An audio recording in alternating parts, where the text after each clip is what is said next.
Hello friends. Today the topic of my lecture is Uniform Civil Code. So starting with what is Uniform Civil Code? Uniform Civil Code is defined in the Indian Constitution under the Article 44 of Directive Principles of State Policy. It states that it is the duty of a state to ensure uniform civil code throughout the territory of India. Yes, uniform civil code throughout the territory of India. It is only incorporated in the articles or in the constitution, but neither it is enforced by the court nor any sort of political discrepancy can go beyond it. So, what is stopping the Uniform Civil Code from entering? So, there are mere three things which is opposing it. First, politically. Politically, the country is being divided into two groups, the BJP and the Congress. So, the BJP, who is under power right now, is supporting the UCC, and on the other hand, Congress and the Samajwadi parties are opposing it. Socially, the country is being divided into two subgroups, which is also known as the literate people and the illiterate people. The literate people who knows about the pros and cons of UCC support it, and on the other hand, the illiterate one who doesn't know about anything, who doesn't know about the UCC, under political influence oppose the UCC.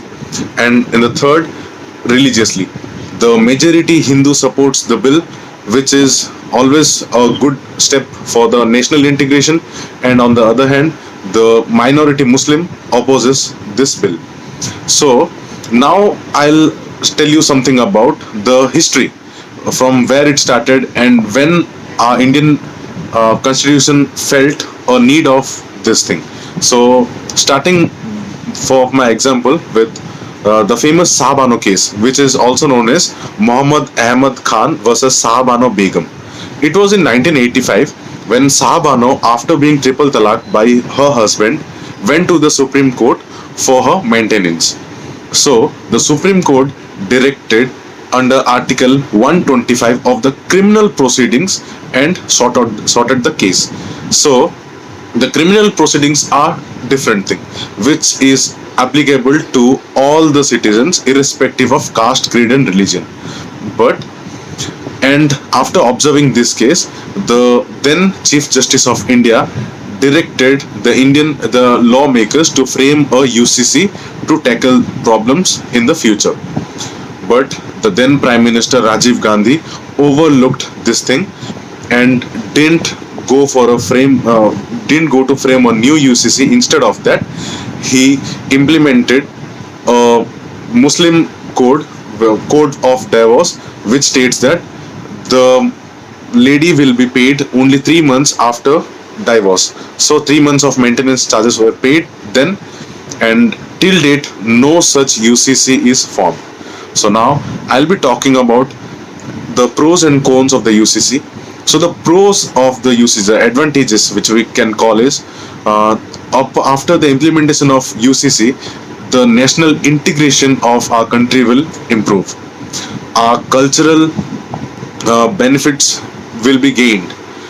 The our country will be able to accommodate the aspirations of the young generation. Will be having a better future for our childrens. On the other hand, I personally don't find any sort of cons here, but yes, as I have already mentioned, those three, political, social, and religious, will be the three challenges for us, for which people like us need to clear the doubts of the illiterate people and help in implementation of UCC. Thank you. A very good morning to the respected GTO sir and all my dear friends. Today we are going to discuss about a very important topic from the recent past and which is on the mind of the many of the diplomats here. The Uniform Civil Code. India is a secular country where under Article 15 India has a freedom of religion and there are many more. However, Uniform Civil Code ensures that every person in India or every person in the locality should have the same fundamental rights, and on the other hand same laws enforcing their marriages, personal laws and criminal laws. However, in India we have the criminal laws same for every community. But on the other hand, in some personal laws we have some discrimination, like we have Hindus Marriages Act, we have Muslim Marriages Act, and we have Parsian Marriages Act. So we have, and on the other we have Christian Marriages Act. So in the aspects of these personal beliefs, the acts and the reforms are different. So it is widely required to have a uniform civil code for everyone in India, so as to increase another fundamental right, that is right to equality for women and men both. However, in these pre times we have observed that in Hindus and Muslims there are more men procrastinating laws. However, we should focus on the laws which can be maintained by both men and women, which can maintain equality between them. On the other hand, our government has made numerous changes in some of the beliefs where the equality has to be taken apart, like the Shah Bano case, where the Supreme Court orders about equality. However, Supreme Court is always saying to our government that we should implement the Uniform Civil Code. But how to implement Uniform Civil Code? The main matter is this: we know that Uniform Civil Code is required, but how to implement that?